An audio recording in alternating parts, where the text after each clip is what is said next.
Bueno, ahora sí, cumpliendo rigurosamente los tiempos previstos, quiero ya dar inicio a nuestra sesión de hoy, que, como les comenté, está relacionada al futuro del trabajo legal, ¿no? En el marco de la inteligencia artificial, más allá del tecnopánico, ¿no? Que a veces nos puede invadir el tecnopánico en este tipo de situaciones.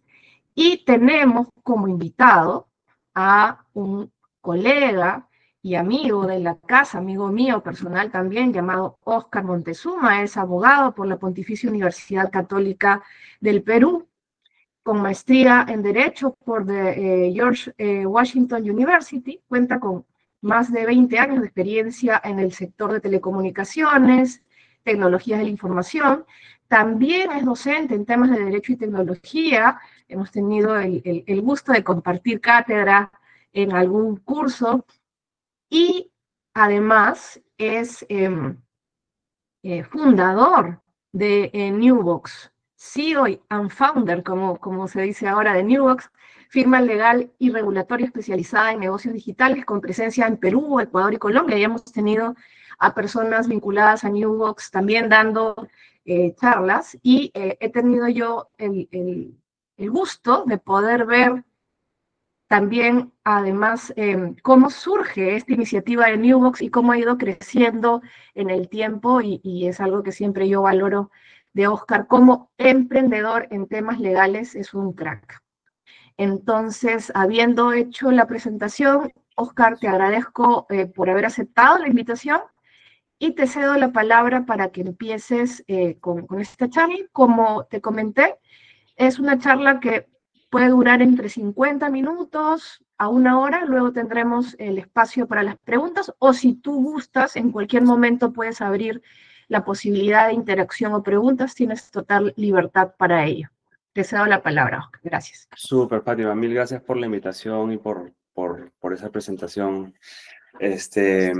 Gracias por haber promovido estos espacios, además porque creo que el Club de Guía Legal, como conversamos en un momento, se ha convertido, o sea, tiene un crecimiento exponencial, ¿no? Y eso lo único que revela es el interés creciente de abogados de distintas especialidades que quieren entender bien cómo funciona esto, con qué se come y cómo va a impactar también dentro de nuestro trabajo, ¿no? Y creo que ahí es donde quiero enfocar un poco esta charla. Pero antes de empezar, quiero mandarles por ahí una encuesta, que es un Mentimeter, para hacer algunas preguntas, y pueden ir respondiendo las preguntas en este momento, ¿no? Para poder, yo luego ir comentándolas a medida que voy pasando esas secciones. Entonces ahí les he mandado por el chat de este mismo, de este mismo Meet, está ahí si pueden ir llenando los resultados. Está funcionando muy bien el Mentimeter, ¿eh? Ya empecé yo a responder. Genial, sí, ahí estoy viendo buenas. Hay muchas personas que piensan que la IA no nos va a dejar sin trabajo, ¿sí? Porque esa es la pregunta de cajón, esa es la pregunta que está en todos los titulares de los diarios, y a pesar de que se hacen artículos y artículos, vuelve a salir, ¿no? Nos vamos a quedar sin trabajo, ¿no? Y no solo sobre abogados en general, ¿no? Pero ahí va. Entonces, vayan respondiéndolas. Yo voy comentando los resultados que voy encontrando a medida que voy haciendo la presentación, para poder complementar con sus comentarios, y después podemos abrir también el micro para...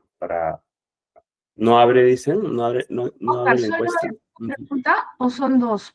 Son más, porque a mí solo se me la primera. No, son 4, pero qué raro que no esté abriendo. Tienes que dar el pase a la siguiente. Tú tienes que dar el pase a la siguiente en el Mentimeter. Yo tengo que dar el pase a la siguiente. Sí.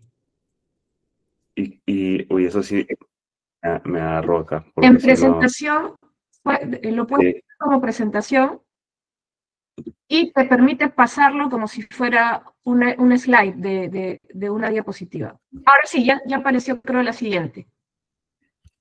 Ah, ok, sí, Sí, porque ahora está en qué habilidades sí. necesitaremos, ¿no? No Ahora sé ya si... se ve, ya se ve, ya se ve.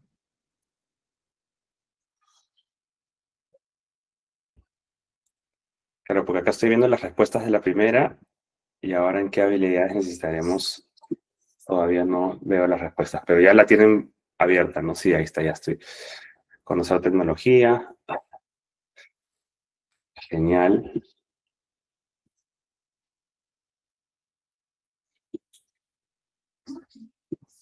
Ahí van saliendo, entender cómo funciona la IA. Muy bien.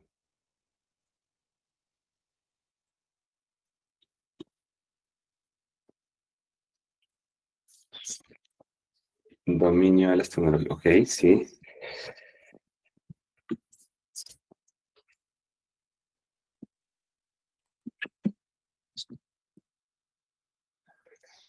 Y me imagino que toca bien para poder abrir la otra. Claro, tienes que dar un tiempo para que terminen de responder esa y de ahí la pasas a la siguiente.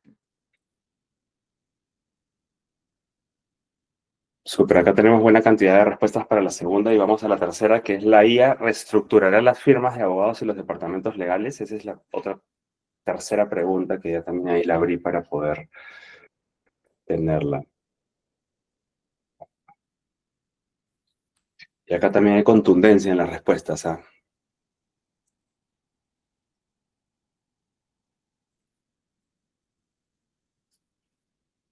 Hay quienes consideran que en el mundo de las firmas de abogados el tema es más difícil, pero vamos a ver, estamos acá en un...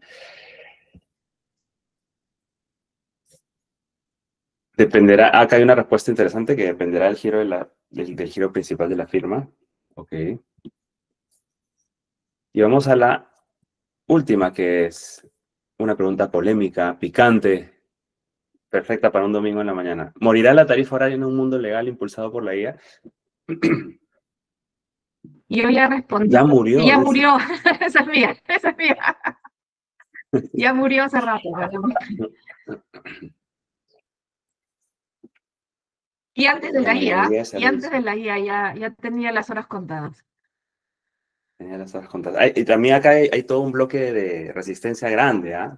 Probablemente muy grande de firmas que sostienen que, o sea, que más, creo que más que piensan que se va, que no va a desaparecer, es que no quieren que desaparezca, ¿no? Entonces por ahí es donde viene el... Pero es impresionante porque existe todo un ecosistema de estandarizado ya con esta métrica. Entonces, es difícil a veces que esto se pueda sacar de raíz, pero si la tecnología entra a rayar, como pasó en algún momento con otros servicios como el taxi o como los hoteles, probablemente estamos ante un nuevo estándar, ¿no? Entonces, yo lo que voy a hacer es ya ahora empezar la charla y luego voy a ir recorriendo las respuestas para hacer un match entre ambas, ¿no? Eh, entonces, se ve que va pasando, ¿no? O sea, sí Sí, está sí, pasando sí, por sí. acá. Sí, súper.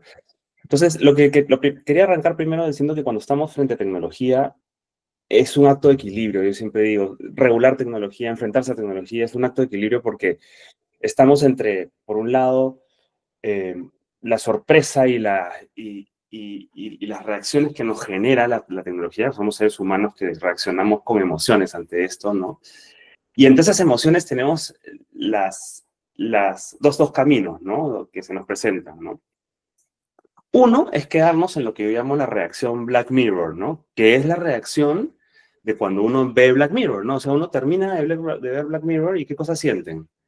¿Qué cosas sienten? Se sienten ansiosos, por ahí alguno se quiere tomar su aprosalán, ¿no? Porque realmente es una serie que está muy bien lograda y que revela cómo la tecnología mal usada o conducida de una manera poco apropiada puede sacar lo peor del ser humano, ¿no? Entonces, una serie que puede ser incluso hasta considerada distópica, pero que hay muchas cosas que están ocurriendo dentro de esta serie que ya se reflejan o se ven en, en, en nuestra vida cotidiana, digamos, ¿no?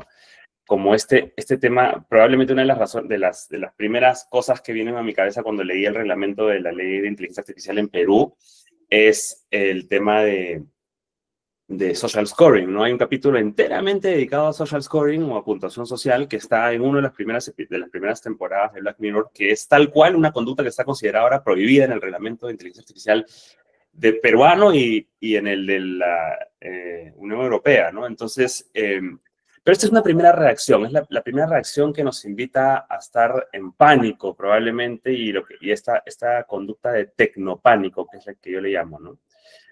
Pero también hay otra manera de ver esto y es enfrentarnos a una mirada más positiva también o proactiva de decir, ok, ¿cómo es que estas tecnologías y cómo es que la inteligencia artificial también nos está mejorando la vida, ¿no? Nos está, o puede ser una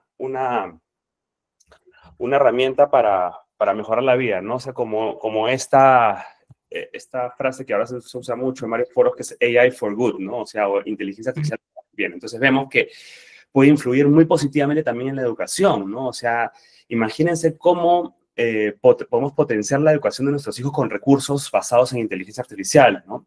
Que nosotros no tuvimos, por la gran mayoría no tuvimos cuando éramos más chicos, ¿no? Entonces, creo que hay oportunidades, están habiendo oportunidades y avances importantísimos en el tema de detección de cáncer en estadios tempranos, precisamente con estas capacidades que trae la inteligencia artificial, que nuevamente no estamos frente a una tecnología 100% del 2025, sino que ha venido evolucionando en el tiempo, ¿no? Entonces, hay una cantidad de usos o de usos positivos, en realidad, que aparecen en este libro de Orly Lowell, que es una abogada que escribe y que habla sobre The Equality Machine y cómo ver la tecnología también desde un ángulo no tanto desde el tecnopánico, sino más bien desde dentro de las oportunidades que nos trae para potenciar nuestra inteligencia humana, ¿no?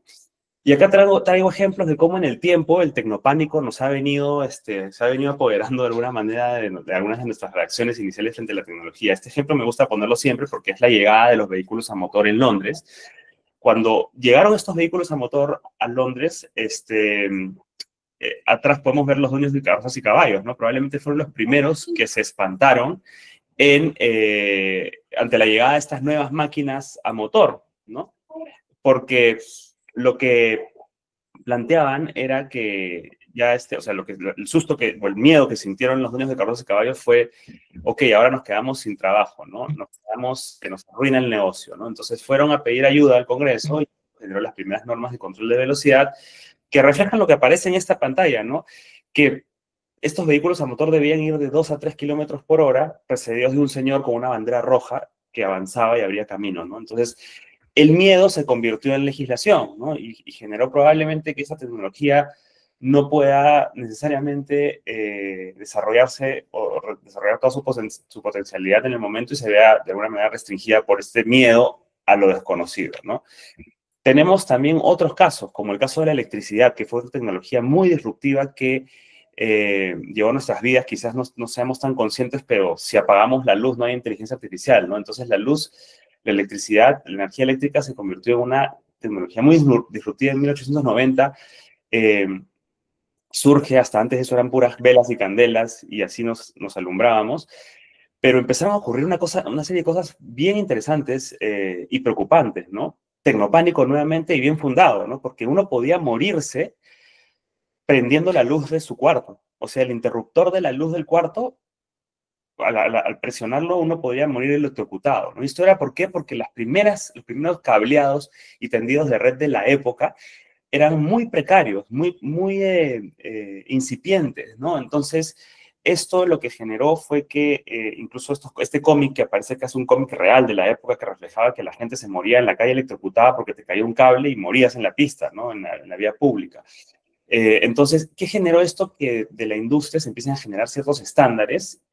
Nace el Underwriters Lab, que es probablemente, deben haberlo visto alguna vez en un dispositivo eléctrico, es UL sale, ¿no? Empezó a generar una serie desde el sector privado, porque esto era pura iniciativa privada, una serie de estándares a los que se fueron adhiriendo el resto de proveedores de estas soluciones, y eso empezó a mejorar sustancialmente la calidad del cableado y de las instalaciones eléctricas, de manera que ya no te puedas morir pues prendiendo la luz de tu cuarto, ¿no? Entonces, Acá también hay un tema de pánico natural, y con esto no quiero decir que esta reacción de tecnopánico sea mala, para nada. Es natural que nos asombre, que nos asuste, que nos paniquee y que empecemos a darle mucha vuelta a este tema, ¿no? Fíjense en este otro caso, años 80, ya un poquito más cerca, ¿no? 1980, protesta de profesores en las calles de matemáticas, profesores de matemáticas, en contra del uso de la calculadora, ¿no? Porque se decía que la calculadora nos iba a embrutecer, pues, ¿no? Entonces, ¿cómo hacíamos a meter una calculadora? Incluso si nos vamos más atrás en la historia, Sócrates también consideraba que la escritura iba a ser un problema porque la gente no iba a poder memorizar, ¿no?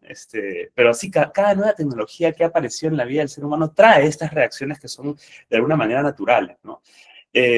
Mi llamado es ir más allá del tecnopánico, es decir, tratar de ver esto y dimensionarlo de una manera un poco más racional, de alguna manera, ¿no? Respirar hondo antes de, y poder pensar cómo podemos aprovechar estas tecnologías de la mejor forma. No es la primera vez que vamos a enfrentarnos a una revolución de este tipo. La revolución industrial también trajo tecnopánico puro y duro, ¿no? Los luditas, que eran estas personas que iban a las fábricas, se organizaron en grupos y iban a las fábricas a romper máquinas porque las máquinas le iban a quitar el trabajo a las personas, ¿no? Entonces, no es la única vez, y más bien creo que somos privilegiados en tener la oportunidad de ver cómo una tecnología como la inteligencia artificial generativa,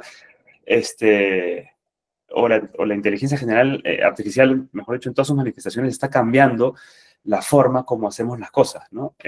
Entonces, con la IA ocurre lo mismo, ¿no? Ahora, las mismas discusiones están empezando a dar, basadas también mucho en el pánico. Nos vamos a quedar sin trabajo, los robots se van a apoderar de nuestros puestos de trabajo, ¿qué va a hacer de nosotros, ¿no? Y eso dispara una cantidad de ansiedad por todos lados, ¿no? Porque empezamos a ver la ciencia ficción y la realidad empiezan a fundirse, ¿no? Y no sabemos en qué escenario estamos, ¿no? Y luego llegan estos dilemas frente al trabajo legal, ¿no? ¿Cómo va a impactar eso? Efectivamente, Terminator se va a llevar mi trabajo. ¿Qué va a pasar? ¿No? ¿Qué es lo que va a pasar? Y la verdad es que yo les planteo en los slides que siguen, no tengo ninguna, o sea, no soy ni Nostradamus, ni Yossi Descanseco, ni Agatha Liz, ni nada de estos temas, porque son preguntas abiertas que no tenemos una bola de cristal para poder decir qué es lo que va a pasar o saber qué va a pasar mañana, ¿no? Pero sí me gusta abrir estas preguntas. Voy a presentarles bastante información que he venido recopilando en los últimos meses de estadísticas, encuestas, data que va saliendo, que por lo menos nos permita generar alguna conversación sana, que no se vaya ni al exceso del pánico ni tampoco al exceso del hype, ¿no? Entonces, acá vamos a empezar con algunas preguntas. La IA, les decía yo al inicio, ¿está dejando sin trabajo a los abogados? Veamos qué cosa es lo que está ocurriendo. Veamos el mercado de servicios legales en Perú y en la región, para primero arrancar con una base. Estuve revisando alguna data en el día del abogado, ¿no? Para ver un poco cuál es la cantidad de abogados que tenemos actualmente en nuestros países, ¿no? Y eso es un tema que es particularmente sensible, ¿ah? Porque no es menor. O sea, tenemos, según un estudio que se ha hecho hace poco en la ley, o sea, la ley ha hecho la revista La Ley, o la publicación La Ley, ha hecho un análisis de más de 130.000 abogados colegiados, ¿no? En el Perú. Y luego, cuando va un poco a mirar el número, bueno, tenemos una concentración de abogados de 75.521 en Lima, ¿no? No es un número menor y las facultades, de hecho, siguen sacando abogados, o siguen saliendo abogados en cantidades de las facultades de Derecho. Entonces, eso es un tema que hay que tenerlo en cuenta, ¿no? Porque si vamos a hablar en esta sesión, por si acaso, solo para comentarlo a Carlos Augusto Núñez, que ha dejado un comentario por ahí, no voy a empezar a utilizar, no voy a hablar de herramientas específicas y cómo utilizar herramientas, sino estamos haciendo una reflexión acerca del impacto de la inteligencia artificial en el trabajo legal y las discusiones que se están dando en estos espacios. Hablarlas un poco más a fondo, solo para alinear. Oscar, sí, solo también para apuntar ese tema, nosotros sobre herramientas de uso de IA para abogados, hemos hecho ya 80.000 capacitaciones y las seguiremos dando. Pero la IA no solo es usar herramientas. Hay temas de fondo como este que es necesario abordar. Y bueno, cada quien es libre de estar en las charlas que les parecen interesantes y en las que no. ¿Ok?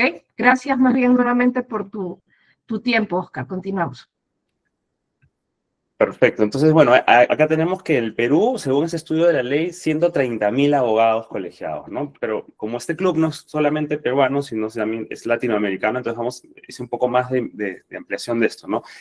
Rafael Meri, que recomiendo que lo sigan si les interesa este tema de cómo está impactando, cómo se está transformando la profesión legal en estos últimos años, habla del caso chileno, ¿no? Y dice que en la carrera de Derecho el fenómeno seguía una trayectoria similar. En el año 2000 la matrícula total era de 24.000 estudiantes, mientras que en 2025 a 48.000, ¿no?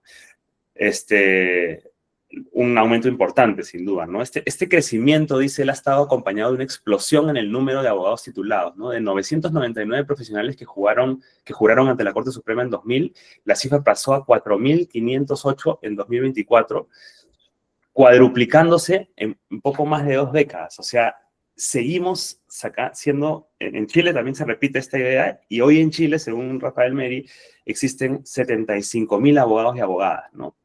Y en cosa de 10 años, como van las cosas, sostiene, ese número debería estar cercano a 135.000, o sea, casi lo que tenemos en Perú al día de hoy, según la ley, ¿no? Bolivia, encontré una data que es un poco, que no está tan actualizada porque es 2023 o 24, pero es que apunta a 96.613 abogados. Colombia parece que tiene la explosión más grande. No he encontrado data de Brasil, probablemente Brasil por el volumen y tamaño del país debe ser igualmente grande, y México también, pero Colombia me llamó la atención porque según este análisis del diario La República de agosto del 2025, es que al cierre del 2024 en el país habían 410.491 abogados titulados, lo que significa que hay 786 juristas por cada 100.000 habitantes, ¿no? Una de las cifras más altas del mundo. Y luego pone este cuadro donde aparece el número de países con más abogados per cápita, ¿no? Lo cual es, bueno, coloca a Colombia en un número altísimo, ¿no? Perú, según la data de la ley, estaba un poco más abajo, ¿no? En la línea más baja, pero igual, seguimos teniendo muchos abogados que ya existe una masificación de abogados anterior a la IA, ¿no? Entonces es importante dosificar esto porque ya desde antes de esta disrupción fuerte con la IA generativa hace pocos años, ya tenemos una población de abogados bastante grande, y ese es un tema que tenemos que ver cómo es que esta población de abogados, no tengo esa información precisa, pero cómo es que esta población de abogados está siendo empleada, ¿no? Si está efectivamente colocada, trabajando, qué están haciendo, porque esto que se viene, o sea, lo que está empezando ahora a ocurrir con la estadística que está saliendo, es que definitivamente hay un impacto. O sea, tampoco podemos decir la IA no va a impactar en absolutamente nada porque sería taparnos los ojos, ¿no? Encontramos esta estadística que nos dice que efectivamente hay algunas funciones y puestos que pueden ser reemplazados para el 2030, ¿no? En esta estadística que vemos acá de McKinsey, dice que alrededor de 14% de los trabajadores actuales para el 2030 van a tener que cambiar sus carreras debido a la robótica, la digitalización y el progreso de la IA, ¿no? Entonces, no estamos hablando de data menor. Cambios creo que van a haber definitivamente y los vamos a empezar a ver. No estamos en un terreno en el que creo que podamos decir, esto déjalo para después, después nos ocupamos. Creo que es un tema relevante, ¿no? Y fíjense porque ya otra estadística más reciente, que es esta de Stanford, habla de que estamos empezando a ver un impacto directo, en Estados Unidos al menos, en jóvenes trabajadores de entre 22 a 25 años que están experimentando un 13% de baja en el empleo disponible desde el 2022, ¿no? En trabajos más expuestos a inteligencia artificial. Acá no estamos hablando solamente de abogados, pero ya estamos empezando a ver, o sea, parece que la estadística nos está empezando a botar información de que los denominados entry-level jobs o trabajos primera línea, ¿no? O sea, practicantes, asistentes, están empezando a sentir un impacto porque las empresas están empezando a recurrir a estas herramientas progresivamente. Todavía no es un tema que uno diga, pues, ya es ahorita, sino que progresiva, eso está ocurriendo lentamente, ¿no? Y acá hay un tema que me parece muy importante, que es la inteligencia artificial no está solamente golpeando esos entry-level jobs, sino que también está afectando la carrera, la línea de carrera o la escalera profesional, como la conocemos. Entonces, acá se abren algunas preguntas bien interesantes, porque lo que yo creo es que si normalmente un abogado sale al mercado y entra, digamos, los que están ahorita estudiando Derecho y salen al mercado laboral, probablemente van a empezar a competir contra estas soluciones y hay que ver qué es lo que va a pasar. No lo sabemos todavía, creo que es muy difícil anticipar qué va a pasar, pero sí es cierto que en la medida en que se siga adoptando progresivamente inteligencia artificial en las firmas de abogados o en las gerencias legales, hay mucho del trabajo de carpintería inicial con el que uno se inicia en el mundo legal que puede verse afectado, ¿no? O sea, acá sí hay que tenerlo en cuenta. Y si se rompe un eslabón de la cadena, no estamos ante algo menor. Vamos a tener que ver qué es lo que pasa después, ¿no? Las firmas tendrán que contratar ya no personas, ya no practicantes, sino entrarán a contratar quizás abogados más senior. ¿Cómo cambiará esto, la estructura? Es una pregunta muy válida, ¿no? Después viene otra pregunta que es si la IA ya está afectando estos trabajos, este tipo de trabajos, ¿cómo va a impactar eso? Perdón. ¿Cuál es el impacto en el trabajo legal, ¿no? Y acá hay una encuesta interesante que se ha hecho este año por Thomson Reuters, que es esta firma que está muy involucrada en el sector legal, que hizo una entrevista a 2.275 profesionales y ejecutivos de C-Level de empresas de más de 50 países, ¿no? Sobre cómo se adopta la IA. Interesantes los hallazgos acá porque el 80% de las personas que respondieron creen que la IA va a tener un impacto transformativo grande, ¿no? En su trabajo en los siguientes 5 años. Y esto es un incremento de 3% sobre la encuesta del año anterior que hicieron, ¿no? Este 80% es bastante grande. Hay una percepción en el mundo de abogados que sí va a impactar. 72% de profesionales legales entrevistados en el reporte ven a la IA como algo positivo, ¿no? O sea, no están en la línea del tecnopánico, sino más bien están en la línea de, ok, abrámonos, es algo que puede ser positivo, ¿no? 53% de quienes responden dicen que las organizaciones están viendo, que sus organizaciones están viendo un retorno de la inversión en AI, ¿no? Vamos a ver más data acá interesante. ¿Cuál es el impacto que tiene la IA en el trabajo legal, ¿no? Entonces, esto lo podemos hacer el match entre esto con estas estadísticas que estamos viendo de Stanford que hablan sobre los entry-level jobs, ¿no? Porque dice, AI está generando productividad en tareas rutinarias legales, ¿no? Como por ejemplo, revisión documentaria, investigación jurídica y análisis contractual, ¿no? Estas herramientas tienen el potencial de ahorrar a los abogados alrededor de 240 horas por año, ¿no? Me pareció que es un dato interesante porque lo podemos enlazar, como les digo, con este primer hallazgo de que hay un impacto definitivamente en ciertos entry-level jobs, ¿no? Las respuestas de esta encuesta llegaron, pues, la pueden encontrar en internet porque está disponible, pero llegaron de distintas partes del mundo, incluyendo Latinoamérica también. Y fue un universo de 2.275 profesionales, ¿no? ¿Cuál es el impacto en roles futuros, ¿no? Y acá también hay un tema interesante porque dentro de esta encuesta hay una preocupación de que sí, efectivamente, se puedan perder trabajos, sí, pero en muchos trabajos calificados, incluyendo el legal, parece más bien que se van a transformar los roles más que eliminarlos. En el ejemplo que yo les ponía inicialmente sobre la carreta de carrozas y caballos, una carroza con caballos y los autos, claro, uno en ese ejemplo podría decir, claro, llegan los vehículos a motor y desaparecen las carrozas con caballos, ¿no?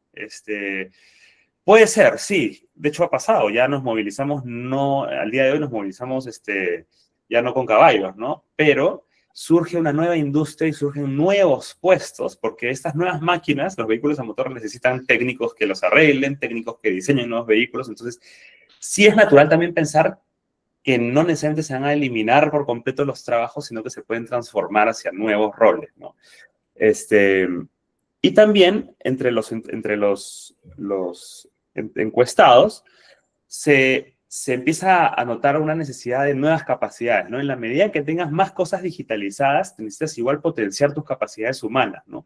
Habilidad para adaptarse al cambio, 71%, resolución de problemas, 56%, creatividad, 53%, skills de comunicación, 52%, ¿no? Entonces, hay que empezar a pensar en eso también, ¿no? En un mundo cada vez más digitalizado y más lleno de AI, ¿cómo potenciamos nuestras capacidades humanas, ¿no? Y esto lo voy a tocar en un slide más adelante para poder verlo con más calma. Acá es donde aparecen estos nuevos roles que el propio sector legal identifica como posibles transformaciones del rol, ¿no? O sea, profesionales especializados en AI, ¿no? Yo creo que acá entran no solamente los profesionales técnicamente competentes en AI, sino también legalmente hábiles en entender cómo la regulación impacta en estas tecnologías, ¿no? Cómo esta tecnología impacta legalmente en los negocios, ¿no?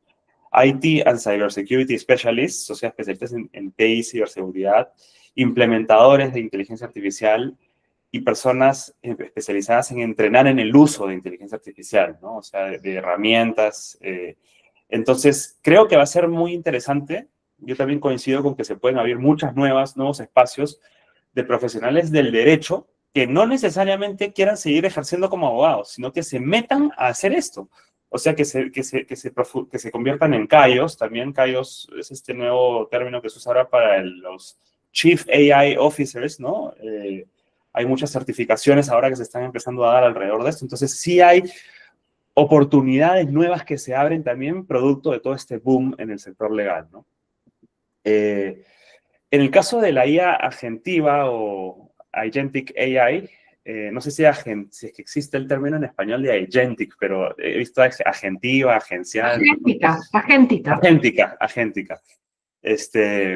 La IA agéntica está teniendo también ya, se está cada vez explorando más, ¿no? Están habiendo bastantes integraciones de herramientas y plataformas, pero creo que todavía, o sea, según este informe, lo que reporta es que igual hace falta aún una supervisión humana, ¿no? Dentro de estos flujos, de estas estructuras, ¿no? Ahí también hay una oportunidad, ¿no? En poder utilizar también las herramientas que sepas cómo poder sacarles el máximo provecho para reducir al máximo las fallas que puede generar o los errores que se pueden dar, ¿no? Justo acabo de ver ahorita en la mañana, vi dos notas totalmente distintas. Una que hablaba de un robot que se llama Neo, que supuestamente es la nueva promesa de la inteligencia artificial general. Y por otro lado, y bueno, sale el video donde Neo pues es como el nuevo mayordomo de las casas y se mueve y te va y te entrega cosas, pero a la perfección y a una precisión perfecta y te habla como un humano, ¿no? Y por otro lado, un video que que me salió ahorita en LinkedIn de una persona que tenía un robot que le destrozaba todo, ¿no? Y que al final en un momento decía, apágalo, porque no lograba hacer nada bien, ¿no? Entonces, estamos todavía en fases de testeo de muchas cosas, ¿no? Pero lo cierto es que el ojo humano sigue siendo muy, muy relevante todavía para todo esto de lo que estamos hablando, ¿no? Entonces, parece ser, según toda esta data que estamos revisando y que va saliendo, que los abogados junior participarán, o sea, podrían o ser descartados, que es un camino, ¿no? O posiciones junior que sean descartadas, ¿no? Por soluciones puramente tecnológicas, o también que los abogados junior se transformen y participen más en la revisión de los outputs de la IA y en tareas que requieran criterio humano, como un filtro, ¿no? Una supervisión humana, en lugar de producir desde cero todo el trabajo mecánico, ¿no? Puede crearse esta idea, o sea, puede ser también que no desaparezcan, sino que se conviertan en supervisores de IA y en analistas de alto nivel más temprano en sus carreras que generaciones pasadas, ¿no? También hay quienes sostienen, hay una nota de LexisNexis que leí hace poco en la que algunos expertos señalan que el camino profesional se está volviendo más especializado desde el inicio, ¿no? Entonces, en vez de reclutar generalistas para entrenarlos con trabajo rutinario, algunas organizaciones están en busca de jóvenes abogados que puedan aportar valor añadido sobre la IA, ¿no? Entonces, no sabemos qué camino va a quedar, pero una ruta es la desaparición de los entry-level jobs, y una segunda podría ser, o podemos combinarlas también, es qué pasa con el rol de los abogados junior, y probablemente van a tener que entrar a hacer otro tipo de trabajos o de tareas, ¿no? Y es válido también acá en este punto decir, ok, pero entonces eso quiere decir que esos skills que son tan de abogado, que uno aprende siendo practicante, se van a perder, ¿no? Y acá otra vez nuevamente traigo el tema de la calculadora, ¿no? La calculadora también traía esas mismas discusiones. Entonces, eso quiere decir que no vas a aprender a sumar y restar, y entonces te vas a volver bruto, ¿no? Entonces, lo dejo abierto también para conversarlo luego, pero creo que es una discusión interesante para ver. ¿Qué habilidades necesitaremos? Es otra de las preguntas que les hice, y acá en las preguntas decían muchas cosas, ¿no?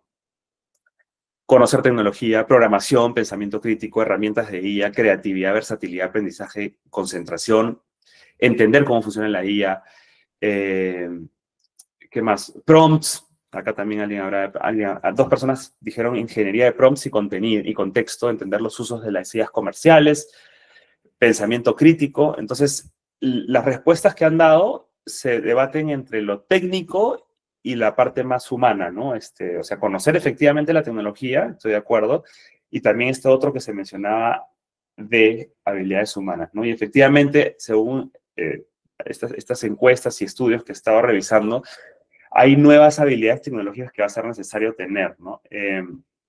Y que algunas personas denominan alfabetización en IA, ¿no? Y que van a empezar a aparecer también nuevos perfiles dentro de los equipos legales para poder justamente aprender a hacer prompting, aprender a generar gobernanza y manejo de los datos, relacionados al trabajo legal. Y todo esto va a generar capacidades que van a generar oportunidades también de diferenciación, ¿no? Un abogado que no solamente maneje el tema de fondo jurídico, sino que además domine la tecnología para que hacer que ese trabajo de fondo que sabe sea más potente, va a tener un valor mayor también, creo yo. Así, yo sí coincido mucho con ese tema de que no importa de qué rama del derecho seas, yo creo que aprender de tecnología es un must total. O sea, no lo descartaría. O sea, no es que solamente los abogados que se consideran digitales o que están más metidos en lo digital. Yo creo que en todas las áreas del derecho se puede generar un impacto profundo manejando herramientas básicas de inteligencia artificial, de automatización, de todo lo que está ahorita disponible, ¿no? Y también, por otro lado, habilidades humanas reforzadas, ¿no? A mayor IA, mayor valor del factor humano. Entonces, inteligencia emocional, ¿no? Es muy importante, ¿no? Desarrollar este tipo de skills, adaptabilidad, resolución de problemas, creatividad, comunicación, ¿no? Porque sigo pensando que en un mundo que sea cada vez más digital, más IA, todo eso que no se pueda meter en la IA y que todavía siga en espacios humanos o de total control humano va a tener un mayor valor, ¿no? Combinar tecnología, empatía y criterio ético, ¿no? Ahí tienes un combo ganador, creo yo. Entender al cliente, persuadir, negociar, diseñar soluciones complejas, pero con todas estas habilidades humanas, les digo, porque algunos le llaman soft skills, pero ese tema de contraponer soft y hard ya creo que está superado, y algunos prefieren llamarlo habilidades humanas o habilidades o competencias transversales, ¿no? Que tampoco nos enseñan en la universidad eso por ningún lado, ¿eh? Y creo que es importantísimo también, es materia de otro tema, que es cómo hackeamos las currículas de derecho para poder incorporar otra serie de competencias, no solamente técnicas. Pero acá también hay un tema interesante que aparece en uno de esos estudios, que es la educación y la capacitación, ¿no? Ya hay más facultades incorporando cursos de Legal Tech, datos, ética, AI y más, ¿no? Eso es importante. Hace poco conversaba con Andrés Dulanto de la Universidad Científica acá en Perú, que están poniendo cursos incluso de programación para abogados, ¿no? Que es una de las primeras universidades que están metiéndole ese tema fuerte. Y eso es importantísimo, ¿no? Porque nuevamente la tecnología es transversal, ¿no? No hay un área específica, cruza todo. Todas las áreas del derecho, toda la economía, todos los temas sociales, todo. Me impresionó, por ejemplo, ver, y me pareció, hace unos días estuve en el CAE y comentaba esto en un post hace poco, que me pareció Insólito que en una conferencia de tanta relevancia nacional desde el sector privado no exista un solo panel y un solo capítulo relacionado con tecnología en un mundo de boom de ella. Y por si acaso el CADE en Perú es la conferencia principal de empresarios anual y no tenía nada de eso, ¿no? Entonces, creo que es importante seguir posicionando esos temas porque no son temas que los puedas dejar de lado. Los colegios de abogados, y acá hay un tema interesante, ya en Estados Unidos la ABA, la American Bar Association, lo ha hecho y está en el Código de Ética y de Responsabilidad Profesional de los Abogados el deber de competencia tecnológica. Tú no puedes ser un buen abogado si no tienes un deber de competencia tecnológica, ¿no? Y te puedes incluso meter en problemas éticos y de responsabilidad profesional si no eres competente tecnológicamente. Qué interesante esto porque yo me he leído varias veces el Código de Ética de los colegios de abogados en Perú y al menos no encuentro nada, absolutamente nada relacionado con competencia tecnológica de los abogados para poder dar el servicio, ¿no? Y esto ya es un requisito ya en otros países, ¿no? Esto creo que me atrevería a decir que en la mayor parte de Latinoamérica los colegios profesionales de abogados no tienen algo así, pero me parece que es fundamental tenerlo, ¿no? Otro tema también interesante es si la IA reestructurará las firmas de abogados y los departamentos legales. Entonces, acá me parece que es un tema interesante que es este artículo de Jordan Furlong, que lo recomiendo también porque creo que habla bastante sobre Jordan Furlong es un estudioso de los mercados legales que habla bueno, estudia mucho qué cosa es lo que está pasando con el trabajo con las estructuras de servicios legales y demás, y lo recomiendo mucho, tiene un newsletter bien potente, y ahí habla sobre lo que está empezando a ocurrir también en el sector de firmas de abogados, ¿no? Lo que dice Jonathan Furlong, y acá lo he adaptado del artículo, es que por primera vez una firma podrá producir y vender trabajo legal sin intervención humana directa, ¿no? Y ese es un hito que él considera importante. Dice también que el modelo tradicional se desarma, que las firmas ya no dependen del trabajo humano como unidad de valor y su producto se vuelve servicio legal automatizado. Este es un concepto interesante que hay que ponerle ojo también, ¿no? Y que la IA empieza a desplazar la ejecución de tareas legales, ¿no? Que los LLMs van a asumir la redacción, análisis y revisión y asesoría básica, y las firmas se transformarían, según este análisis que él hace, en centros de servicios comoditizados, ¿no? Interesante lo que se puede venir, ¿no? Y porque sí, definitivamente, si es que estamos anotando de que se viene un golpe fuerte en los entry-level jobs, se elimina y se pierde un eslabón de la cadena que hacía muy rentable a las firmas, porque esas estructuras piramidales tradicionales de las firmas de abogados justamente están soportadas en el hecho de que asociados junior tengan, o sea, que se pueda cobrar tarifas mayores al salario de un abogado, de un asociado junior, se pone en jaque, ¿no? Entonces, si los jóvenes ya no hacen tareas básicas, porque las hace la IA, y se pierde esto, ¿qué cosa ocurre ahí, no?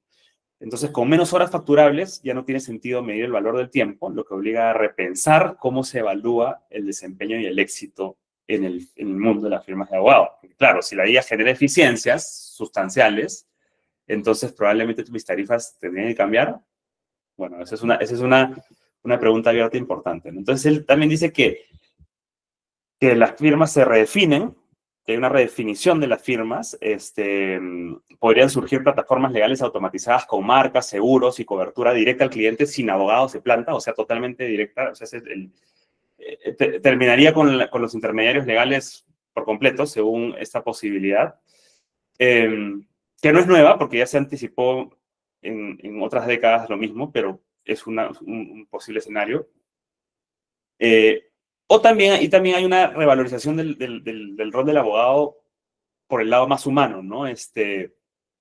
Hacia ser grandes consejeros que den acompañamiento, estrategia, visión, canas, y que le pongan canas a una estrategia legal, por ejemplo, ¿no?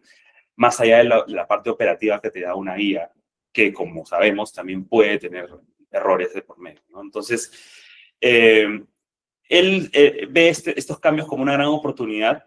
Él dice que la IA permite abandonar lo peor del viejo modelo, horas, targets, jerarquías, y potenciar lo mejor del derecho, criterio, confianza y propósito, ¿no? Les recomiendo que lo sigan porque tiene buenos artículos y buena Y en el campo de los departamentos legales, también hay estadísticas y estudios de LexisNexis, de Thomson Reuters, que hablan de cómo está cambiando esto en el sector legal, ¿no? Entonces, de gerencias legales, ¿no?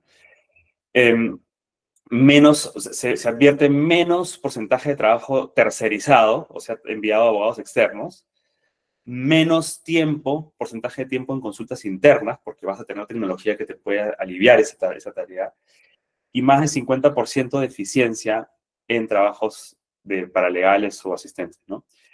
86% de equipos legales con IA reportan ahorros de tiempo y 78% mayor productividad y reducción de costos también, ¿no? Entonces hay cambios que se están empezando a ver. Podríamos ver un escenario en el que las gerencias legales empiecen a ser mucho más eficientes y también dejen de tercerizar tanto en firmas de abogados. Es una posibilidad, ¿no? Y eso también es algo que yo lo he venido viendo, este slide es algo que he venido viendo ya en la práctica en los últimos años, trabajando con departamentos legales en implementar soluciones de inteligencia artificial, de gestión de contratos, de automatización, porque hay una necesidad de alfabetizarse en IA. ¿Qué es lo que ocurre? A diferencia de una firma de abogados, las gerencias legales sí están siendo presionadas por el negocio para poder innovar y traer cosas a la mesa. Y tienen más presupuesto y más ánimo de cambio probablemente que una firma de abogados para generar beneficios al negocio, ¿no? Entonces, legal pasa de ser simplemente un área de asesoría o de un apagaincendios para convertirse en un generador de valor para los clientes internos. Entonces, sí he notado en los últimos años en Perú puntualmente bueno, en los países donde estamos, que es Perú, Ecuador y Colombia, pero sobre todo en Perú, un apetito muy grande de gerencias legales por entrenarse intensivamente en el uso de IA, por crear soluciones de IA propias, y por crear nuevos roles como del Legal Tech Managers o Legal Operations Managers, que trabajan y le reportan directamente al gerente legal. O sea, ni siquiera son áreas transversales para toda la empresa, sino que están incubadas dentro de la gerencia legal para poder justamente generar disrupción en los procesos de legal puramente, ¿no? Y ya para entrar a la fase final y poder luego abrir un poco de conversación, si nos quedan unos minutos ahí, es el tema de la tarifa horaria que yo les comentaba, ¿no? Y que algunos de ustedes mencionaron ahí, que sí, que ya murió, que no le han avisado, que está muriendo hace tiempo, que se acelerará, que se tiene, si la forma de medir tiene que cambiar, ¿no? Bueno, yo tengo ahí varios temas con la tarifa horaria que vienen incluso también antes del mundo de la IA, ¿no? Es una métrica que tiene una serie de issues ahí complejos. La tarifa horaria en realidad viene del Taylorismo, de toda esta corriente de Frederick Taylor, que fue el padre de la administración científica, ¿no? Que él vivía obsesionado en la época de la Revolución Industrial con ver cómo se sentaba a mirar cómo los operarios podían perder tiempo o aprovechar su tiempo para poder generar pernos, y todo este tipo de maquinaria en las fábricas, en las grandes factorías y fábricas, ¿no? De esa época.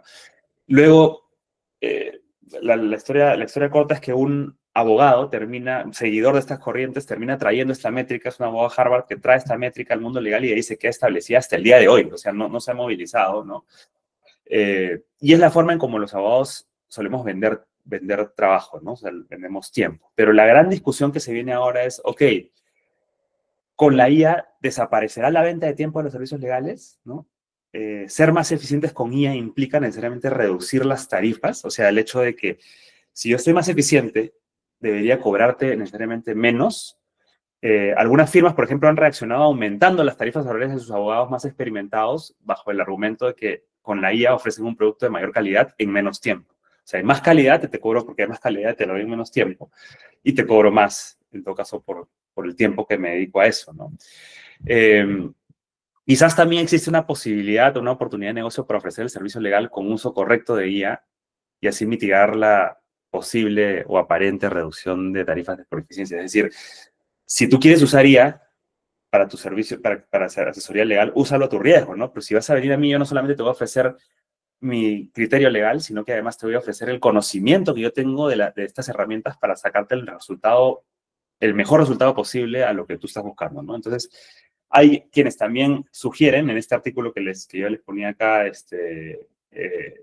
que quizás podría ser una oportunidad para migrar hacia modelos Netflix, ¿no? O sea, de suscripción de servicios legales en un mundo ya totalmente dominado por IA. Y no quería dejar pasar este último tema, que es la ética y la responsabilidad profesional en el trabajo legal, que también es crítico, porque en un mundo de IA tenemos que tener también este tipo de nociones bien establecidas, ¿no? Porque estamos empezando a ver este tipo de noticias, ¿no? Un abogado utilizó ChatGPT para citar casos que no existen, ¿no? ¿Dónde está la ética? Este artículo que está publicado en Reuters, además. O este caso de Deloitte, que hace poco ha tenido un problema bien serio con este tema, porque lo que ha ocurrido es que sacó un reporte para un cliente y parece que vino con muchas, con referencias que eran incorrectas, ¿no? Y se ha metido en un tema grave de responsabilidad profesional, ¿no? O el famoso caso peruano de nuestro congresista ChatGPT, que en algún momento sacó un proyecto de ley y en esas épocas en las que ChatGPT, cada vez que tú preguntabas algo te salía abajo, soy un sistema de inteligencia artificial, ¿no? Entonces lo pegó tal cual en el proyecto de ley y lo presentó así, ¿no? Entonces, hay un tema ético serio detrás del uso de inteligencia artificial que me parece importante tener. Como les decía, coincido con la ABA, la American Bar Association, con este tema de que debemos exigir competencia profesional tecnológica en los profesionales del derecho, y es nuestra tarea pendiente, pero también hay que utilizarla de forma adecuada, ¿no? Otra gran pregunta que me viene a mí a la cabeza y que me gustaría también lanzarla es, ¿debemos informar cada vez que usamos IA? Porque eso me trae a mí también una serie de sentimientos encontrados, porque cuando no había otras tecnologías en el pasado, teníamos que avisar, por ejemplo, que utilizábamos Wikipedia para consultar algo, teníamos que avisar, ¿por qué es que se ha convertido en como casi en un estándar en el tema del etiquetado y de tener que decir que usaste IA? Al final creo que es un tema más de responsabilidad profesional, ¿no? Porque si es que yo el año pasado, si es que yo en un trabajo anterior utilizaba el Rincón del Vago, ¿no? Y sacaba citas de ahí y las pegaba en un documento, primero, en una fuente que no sea muy confiable, y segundo, también el tema del plagio, son temas que tienen consecuencias éticas grandes, ¿no? ¿Tenemos que informarlo? Eso, o sea, ¿tenemos que decirlo? Esa es una pregunta que me queda abierta, porque no me termina de cerrar el hecho que tengamos que utilizar. O sea, hoy estoy utilizando mi computadora, ¿no? Les informo que esto lo hice no en máquina de escribir, sino en computadora. Les informo, o sea, pienso, lo estoy llevando un poco al extremo, ¿no? Pero ¿hasta qué punto tenemos que hacer disclosure de que todo lo que usemos tiene ya sobre todo, cuando ya la IA la tenemos en todos lados, ¿no? La tenemos en todas nuestras suites de Google, de Microsoft, de las que utilicemos, están ahí, ¿no? Lo que sí me queda claro es que el secreto profesional debe prevalecer, así como la diligencia para utilizar responsablemente estas herramientas. Es decir, confidencialidad, propiedad intelectual, hay que respetarlo, ¿no? Y eso es algo que no es negociable. Acá Karina dice, en el Colegio de Abogados de Rosario, Argentina, se habla de avisar de su uso a través de consentimiento informado. Sí, bueno, ahí tienes creo que hay varios matices, ¿no? Porque una cosa es el uso de IA cuando estás tú, por ejemplo, meter un transcriptor dentro de una conversación, ¿no? Donde creo que deberías por lo menos avisar que hay un transcriptor ahí que está grabando. Pero el otro tema también es que cuando tú trabajas tus informes de abogado y los publicas, tengas que decir que fue hecho con IA, ¿no? Los consentimientos informados que he visto hasta ahora, Oscar, o los avisos, tienen que ver más con los datos personales, es decir, okay. y que eso sí me parece lógico, ¿no? Porque es una forma de tratamiento. Si vas a incorporar datos de tu cliente en un sistema de IA, debe pasar por un consentimiento en la política. Pero yo también y bueno, y si vamos al reglamento peruano de inteligencia artificial, te dicen que si el uso de los sistemas de IA son para procesos internos que no van de cara al consumidor final, no tienes por qué etiquetar. Entonces, claro. en ese sentido, yo también estoy de acuerdo que, o sea, así como no decimos usamos Microsoft Office, no tendríamos que decir usamos IA, porque al final la responsabilidad la asumimos nosotros como profesionales, ¿no? Tal cual. Totalmente de acuerdo, sí. Y en el caso de datos personales, sí, de cajón. De hecho, esta fue una de las principales razones porque ChatGPT cuando salió en Italia lo bloquearon. Fue justamente porque no tenía disclosures de datos personales que los podemos estar. Es una forma de tratamiento de datos personales, ¿no? Entonces, Dicho esto, ahí cierro esta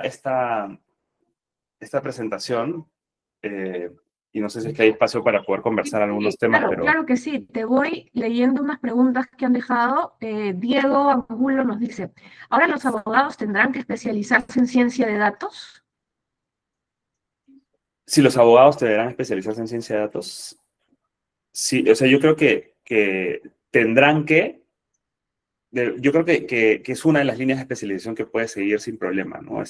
Cada uno escogerá la línea, algunos que probablemente se vayan más por el lado de AI, más por el lado de ciencias de datos, pero yo creo que tenemos que abrazar la interdisciplinaridad total, y la tecnología tiene que estar ahí, ¿no? El derecho, yo creo que hace tiempo, y no nos hemos enterado, no hemos querido abrir la mente para eso, dejó de ser solamente de abogados, ¿no? O sea, el delivery y el servicio legal, sí, o sea, la opinión legal es una opinión que tiene que ir respaldada por el criterio de abogado, pero todo el funcionamiento del derecho en general, hace tiempo debimos abrir la puerta a otros profesionales de otras especialidades para que nos traigan ese valor.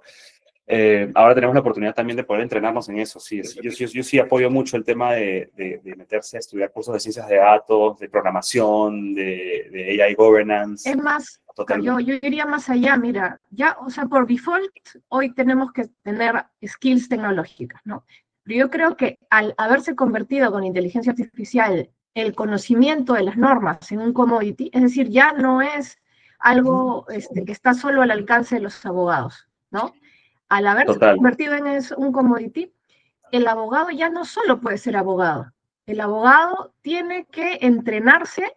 Por ejemplo, si eres un abogado experto en derecho de la construcción, tienes que especializarte en construcción. Si eres de telecomunicaciones, en telecomunicaciones. Y eso, aparte del skill tecnológico que ahora es un no negociable prácticamente. Porque, como te digo, porque ya el conocimiento de la norma está al alcance de cualquiera. Entras a un Justina, Sabio, Lexia o cualquier otra y vas a tener el contenido de la norma, ¿no? Entonces, y cualquier persona, no solo un abogado, cualquier usuario. Entonces necesitamos tener el conocimiento más amplio del negocio en el cual vamos a asesorar. Totalmente, yo estoy súper alineado con eso también.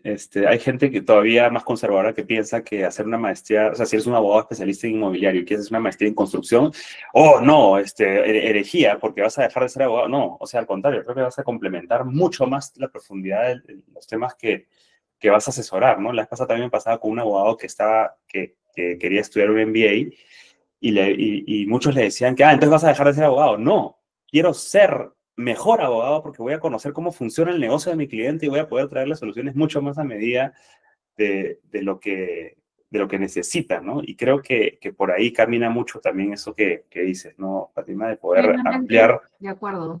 Yo creo que ya no hay otra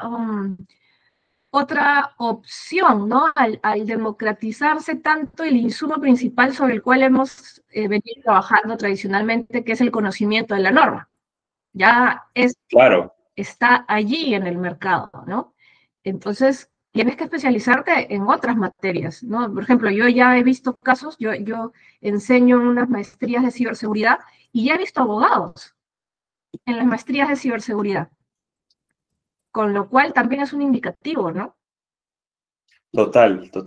Sí, además creo que lo que está pasando también, y lo estoy sintiendo ahorita, lo siento ahora, o sea, en estos días, en estos meses, es que los clientes ya, o sea, empezamos a competir los abogados contra ChatGPT, porque ya perdimos el control del borrador. O sea, viene el cliente y te dice, mira, esto me dice ChatGPT. A ver, entonces, y ChatGPT puede alucinar, ¿no? Pero ya compites contra eso que rescató. Y en muchas cosas también es muy preciso. Entonces, O van a empezar a, cuando nosotros mandemos un informe, a pedirle a ChatGPT que le diga si está bien o está mal, o que le encuentre, digamos, el error, o qué sé yo, ¿no? Entonces, eso hace que necesitemos un nivel de especialización mayor. Totalmente. Acá tenemos a nuestro amigo Piero Malca, que levantó la mano. Pierito, ¿cómo estás? Un gusto verte. ¿Qué tal, Fátima? Igual a los tiempos. Hola, Oscar, ¿qué tal? Un gusto tu presentación. Y al menos para hablarte un poco complementando tu exposición sobre el mercado legal, hay una cosita que tal vez podría ser de tu interés, es que una de las cosas que he descubierto trabajando en firmas legales, justamente, básicamente toda mi chamba consiste en aplicar IA, es que el mayor foco no está en mejorar el tema de consejería o de litigio, que son básicamente los dos servicios que una firma legal ofrece, sino que hay un tercero, que es algo que la gente no habla mucho y no sé si por qué no se han dado cuenta, que es la venta de data legal. Que en otro, para ponerte en un contexto más simple, servicios como los de monitoreo normativo, que no requieren consejo legal. Ninguno requiere consejo legal. Es básicamente encontrar la fuente adecuada, extraer la información adecuada y pasársela al cliente. Ese tipo de mercados son los cuales, a mi criterio, la IA me parece mucho más útil porque su único propósito es estructurar data. Ajá. Solo estructuras data. ¿Por qué me parece que es mucho más conveniente del lado para consejería y litigio? Porque acá ya no hay un tema organizacional, sino hay un tema científico. Hoy por hoy, formalizar el razonamiento jurídico está en pañales. Te pongo un ejemplo. Si tú quieres tener una máquina que revise contratos, tú tienes que saber, en primer lugar, cuál es el criterio jurídico o el método jurídico para analizar contratos. Y no existe un estándar sobre eso. Un abogado, el abogado del Miranda, el abogado del Rodríguez Sandoval, los abogados de Chambers en general, ninguno de ellos comparte el mismo método. Uh-huh. Y entonces, ¿tú cómo vas a meter eso a una máquina si entre los mismos especialistas no existe un consenso sobre cuál es la manera correcta de hacer el trabajo legal? No sé si me dejo entender. Ahí Sí, ese es A veces es hasta intuitivo, a veces es hasta intuitivo, uno tiene un olfato, ¿no? De claro, dónde va el tema, ¿no? y esa subjetividad, cuando tú la quieres comparar con una máquina, hay un problema. Porque si tú tienes tres especialistas en contratos, que ambos combinan su intuición con su conocimiento experto, y los tres van a obtener respuestas diferentes, no esperes que una máquina haga la tarea correcta, porque entre los mismos especialistas no saben cómo hacer la tarea de manera correcta. Ese es el pequeño gap por el cual a mí me da la impresión que el tema de que se va a reemplazar trabajos de consejería o de litigio va a tomar aún un tiempo, porque el problema no nace dentro de la Academia de Inteligencia Artificial, sino directamente de las facultades de Derecho, que las facultades de Derecho no manejan métodos estándares o métodos científicos estándares para resolver un caso. Y ahí es donde el tema de meterse a estructurar data es un mercado con menos barreras a la entrada y que básicamente, y que tiene varias economías de escala también. Porque tú tienes una máquina que la mejoras, te procesa 100 documentos, luego metes más plata, te procesa 1000, pero ya validaste que existe la necesidad y de ahí el resto es reducir costos. Esa sería como que una de las cositas que podría aportar a tu exposición. Tema de que no hay que enfocarnos solamente en estos dos mercados, hay más mercaditos, el mercado de venta de data legal, donde la IA me parece que sí tiene un impacto mucho mayor. Sí, buenísimo, buenísimo, porque sí, ahí no estás tocando estos temas más sensibles de la asesoría legal, ¿no? De hecho ayer o antes de ayer, no sé, he visto que ChatGPT ha sacado un comunicado de que va a restringir las consultas o ese tema de dar respuestas relacionadas con temas legales y médicos, ¿no? Justo estas dos áreas. Veremos cómo siguen avanzando también este tipo de plataformas en materia o sea, sobre todo porque se está empezando a ver mucho también uso, o sea, un uso que te puede llevar a error, ¿no? De gente que confía ciegamente en los consejos que te da como psicólogo, como abogado, ¿no? Entonces, pero sí, en esos campos donde tú dices, donde no existe esa subjetividad, sino que es más sencillo poder como estructurar flujos o soluciones donde no hay ese cuestionamiento, creo que puede impactar bastante más rápido, ¿no? Sí. Hay también una pregunta de Sari. Maridaña Sara, ¿cómo estás? Adelante. Hola, hola Oscar, saludos desde Ecuador, gracias Fátima por la palabra y un saludo a todos, me ha encantado tu charla, realmente yo creo que se la voy a conversar a mis estudiantes, yo creo que todos deberíamos escuchar, porque realmente es la transformación de la práctica del derecho y bueno, tengo muchas cosas que decir, pero bueno, yo creo que la voy a cerrar lo más que pueda, ¿no? Uno de los temas que considero es que también en función de esa idea, la práctica del derecho ha cambiado porque ya no hago los temas que eran tediosos, ¿no? El hecho de que yo tenía que revisar, me demoraba todo un día revisando cosas y que ahora definitivamente la tecnología o la IA me puede ayudar. Entonces creo que me puedo dedicar a otras cosas porque obviamente tengo que presentar productos como lo indicaba Piero, ahora tengo cómo entregar servicios de revisión de nuevas leyes, se me ocurre, o realizar algún tipo de gestión de riesgos o hacer otro tipo de trabajo que el tradicional, ¿no? Entonces, lo que yo considero es que muchas de las personas que causan este tecnopánico son los abogados muy mayores, se puede decir, los que ya realmente se sienten un poco relegados de la tecnología porque ellos dicen o consideran que es un poco, hasta cierto punto, no les gusta la manera cómo se realiza el ejercicio del derecho moderno y que realmente ya hemos tenido que irrumpir en las tecnologías, ¿no? En redes sociales, hay personas que les gusta hacer videos cortos de TikTok, ¿no? Entonces, es otra forma de 1960, 1970, cómo se llevaba a cabo, ¿no? Entonces, cuando uno conversa con un abogado muy mayor, son pocos los que realmente han tenido que desempeñar y que realmente lo han transformado. Entonces, ese es como que mi comentario, que yo quería saber qué piensas tú. Quizás son ellos los tecno-haters, se puede llegar a decir, que no realmente no creen en esta nueva práctica, porque yo lo que considero es que las tecnologías en general me ayudan a ser mejor abogado. Yo realmente soy de mediana edad, entonces me siento mucho mejor abogada que hace 10 años, que realmente no tenía todas las herramientas para poder realizar mi práctica del derecho. Entonces, mis productos son mejores, doy productos de mejor calidad, creo que las asesorías pueden ser mejores también. Entonces, eso realmente es mi criterio, ¿no? Yo sé que no, y realmente acá en Ecuador pasan muchas cosas, que hay firmas tradicionales que realmente se resisten mucho.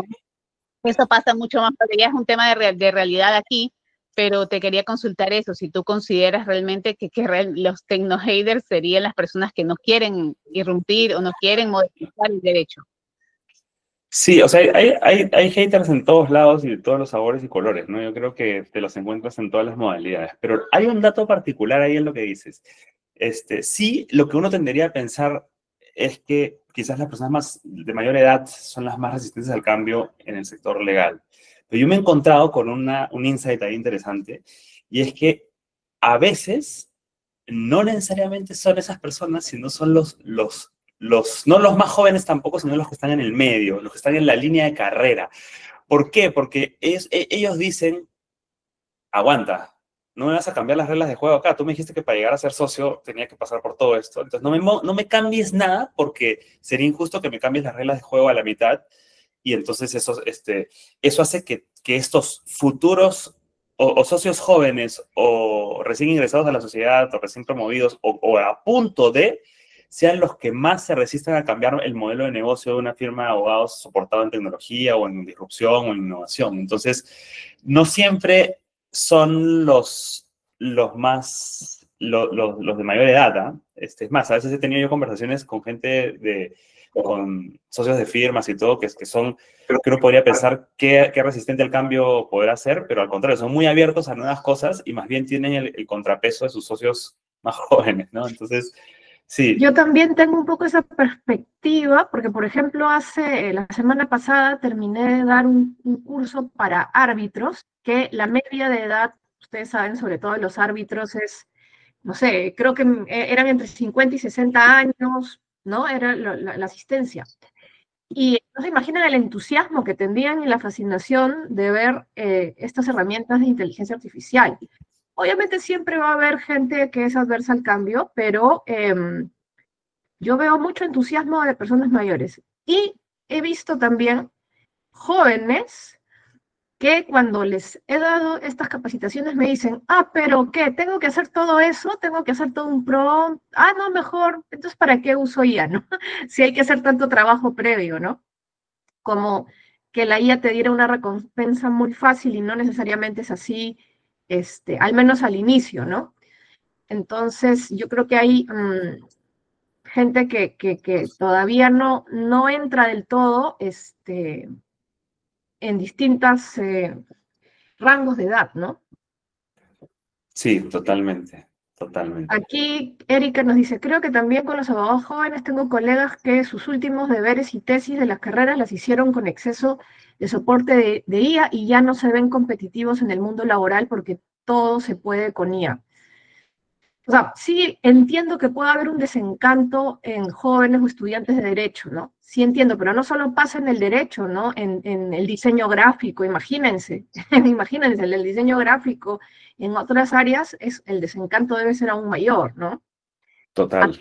Andrea dice, saludos desde Ecuador, soy estudiante de Derecho y me he encontrado con estudios jurídicos tradicionales y les hablo de implementar herramientas de AI y no lo he logrado. Sí, hay eso, Sí. pero no sé qué opinas tú, Oscar, pero yo creo que eso no les va a poder durar mucho porque el mercado los va a llevar a adoptarla, porque yo siempre digo, no es obligatorio usar IA.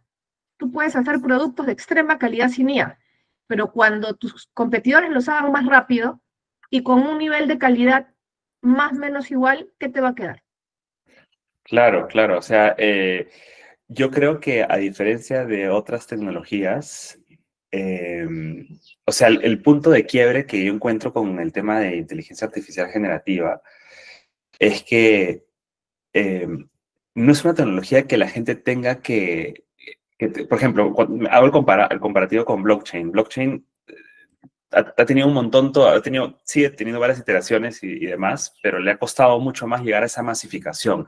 Yo creo que el gran éxito que tuvo la IA generativa con ChatGPT como la punta de lanza fue que no tenías que saber más, o sea, ya estamos entrenados en la interfaz de un buscador como Google, entonces era muy sencillo agarrar y meterte a probar cosas y está totalmente masificado, ya lo tenemos en aplicaciones en el celular, o sea, es la fuerza arrolladora que está teniendo la inteligencia artificial generativa, creo que tiene que ver porque se ha masificado de una manera tan simple, sencilla, no tienes que estar bajándote algo, y cada vez está haciendo más en la medida que se integra más con nuestras herramientas del día a día, el tema es mucho más potente aún. Entonces puedes es curioso porque estas firmas que dice Andrea, con las que pueden estar diciendo no, y de repente ya están usando ellas sin darse cuenta en las propias aplicaciones que usan de Microsoft o de Google o lo que fuera. Entonces, va a llegar un momento en el que, o sea, ahorita, al día de hoy nadie se pregunta ¿qué es el Internet? ¿Cómo operará el Internet? ¿No? Porque ya está tan en nuestra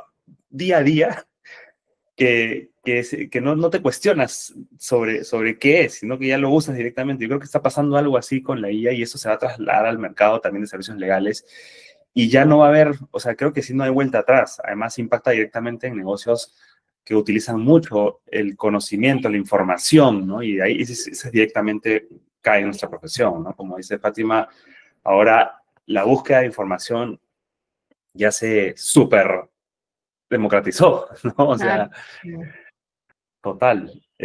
Alguien, no sé si fue alguien de la comunidad que creó, porque fue ahí donde vi el Speak GPT, o sea, que creó un GPT asociado a Speak, ¿no? Sí, o sea, no, y cuando el mismo Speak incorpore IA, va a hacer tambalear un montón de prestadores de servicios de IA legal, ¿no? Claro. Porque esa potencia, imagínense. Darío Echeverría, amigo también y frecuente participante del club, nos dice, saludos desde Ecuador, en la academia tuve que realizar un replanteamiento de las tareas. Ya no se pide que analicen un contrato, sino que la IA lo despliegue con un prompt lo más estructurado posible para que con su experiencia los estudiantes analicen qué tan aplicable es, salgan criterios interesantes y excelente exposición. Muchas gracias por compartirnos, dice Darío. Súper, sí, claro, no, creo que se puede, o sea, sueño con el día en que los profesores de contratos, por ejemplo, puedan utilizar estas herramientas para enseñar. O sea, imagínense eso, ¿no? No creo que no te embrutece, al contrario, te potencia mucho poder saber que con estas herramientas puedes, ¿no? Puedes encontrar hasta patrones en análisis de distintos contratos en lote, ¿no? Ciertos patrones. Hay mil posibilidades. Juan Pacheco, nuestro fundador del Club IA Legal, nos dice, Eric Iriarte nos hacía pensar en la charla pasada en el valor de la ciencia ficción para imaginarnos lo que viene. En tu caso, Oscar, considerando tus referencias para esta charla, ¿cuánto influye la ciencia ficción en tu forma de pensar el futuro del derecho? Uy, qué buena pregunta, porque yo la verdad no soy no soy muy ciencia ficción, o sea, yo sé, Fátima, por ejemplo, que tú sí tienes muchas referencias y siempre que conversamos sobre temas de Star Wars, bueno, también Diego Álvarez, que es mi socio en Ecuador, también es fan, o sea, vuela y tiene una cantidad, me parece que es genial, las referencias yo las que tengo no son las más geek y probablemente no son las más, pero sí lo que sí hago mucho es que trato de encontrar en cosas del pasado, referencias a lo que estamos viviendo el día de hoy, ¿no? Y por eso mis referencias tienen que ver con este tema de las marchas de profesores de matemáticas en los 80 contra la calculadora, o el tema de la revolución industrial. O sea, me encanta mucho encontrar, siento que muchas veces podemos encontrar viejas soluciones a problemas nuevos, ¿no? O antecedentes que deben haber ocurrido de alguna manera similar. O sea, este tema de que Sócrates se preocupaba porque la gente aprende a escribir y con eso deje de retener, me parece fascinante. O sea, más que ciencia ficción, de repente las referencias históricas, pero sí estoy súper, me queda clarísimo que en la ciencia ficción uno puede encontrar cosas que se anticiparon largamente su época, como el tema de Asimov, por ejemplo, ¿no? O sea, el hecho de que ahora en las discusiones de ética de IA se mencione a Isaac Asimov, que era ciencia ficción, me parece alucinante, ¿no? Me parece súper chévere también. A continuación tenemos la pregunta de nuestro amigo y crack detrás de Justina, Manuel de la Colina, que dice, ¿cuál sería la recomendación para aquellos abogados que están enseñando en universidades a pregrado? Es decir, ¿cuál es el rol de las universidades en estos temas? Fuerte abrazo, Oscar. Uy, yo creo que yo soy yo siempre he querido así en mi mente, en un mundo ideal, hacer como una especie de hackathon, pero de currículas de universidades, ¿no? O sea, una hackathon en el sentido de que se junten mentes de distintos espacios, ¿no? Abogados de todas las edades y todo, y hacer una hackathon de la currícula de las universidades, porque seguimos enseñando el derecho del siglo XIX para el siglo XXI. O sea, me parece que tenemos tantos cursos en los programas de derecho como capítulos de normas existen. Entonces tengo civil 1, civil 2, civil 3, civil 4, civil 5, penal 1, penal 2, penal 3. Pero lo que noto es que hay una desconexión muy grande entre eso y los problemas reales de la sociedad, ¿no? En la medida que haya una distancia tan grande entre lo que se enseña en la universidad con las necesidades reales de la sociedad, vamos a tener, y empatamos eso con la cantidad de abogados que tenemos que siguen saliendo de las facultades de derecho todos los años, vamos a poder hacer realmente, cerrar algunas brechas, ¿no? De lo contrario, vamos a seguir ampliándolas, ¿no? Y creo que en las facultades, como decía Fátima, en la preparación de los abogados debe haber tecnología, debe haber negocio. O sea, los abogados somos grandes técnicos del derecho, pero no somos empresarios del derecho. Y creo que eso es una idea que tengo en la mente, ¿no? Creo que vamos a ver mucho más innovación en el derecho cuando tengamos más empresarios en el derecho. Bien sea que venga de abogados que les interese ser empresarios del derecho, o de personas de fuera de la carrera, ¿no? No sé, está clarísimo que una clínica no necesariamente tiene que gestionarla a un abogado. La gestiona un gerente general y el abogado se encarga, y el médico se encarga de dar el servicio médico, ¿no? Y así. Entonces creo que sí hay un espacio muy grande para poder en pregrado hacer unas intervenciones y una disrupción a la avena, o sea, pero ya mismo, porque si no, el tema no creo que vaya a cambiar mucho los perfiles que siguen saliendo al mercado laboral. Oscar, te comprometo con la hackathon de la currícula para hacerla en la Universidad Católica San Pablo de Arequipa. Ya conversamos. Ya, genial, genial. Tenemos una última pregunta para no quitar de más tiempo de Sol Marina de la Rosa. Adelante, Sol.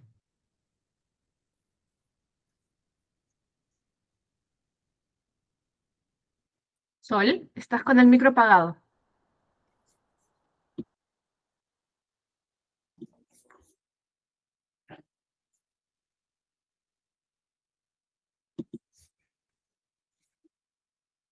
Sol. Ya. Ahora sí. ¿Cómo están? Muy buenos días desde Colombia. Pues yo soy profesora de inteligencia artificial y de juez digital. Les quiero decir que tengo 70 años, así que cuando hablan de gente mayor de que no entiende esto, me da cierto escozor, porque lo entiendo y lo entiendo muy bien.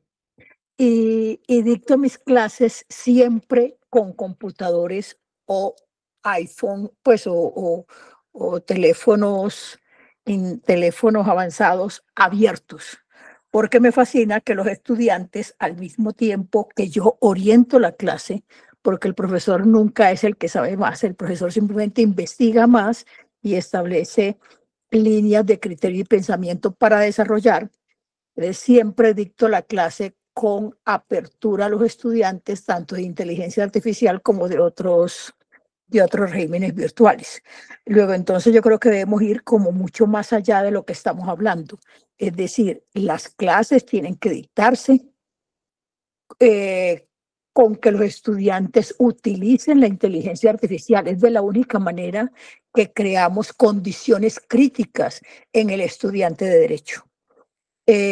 Porque si simplemente hacemos una clase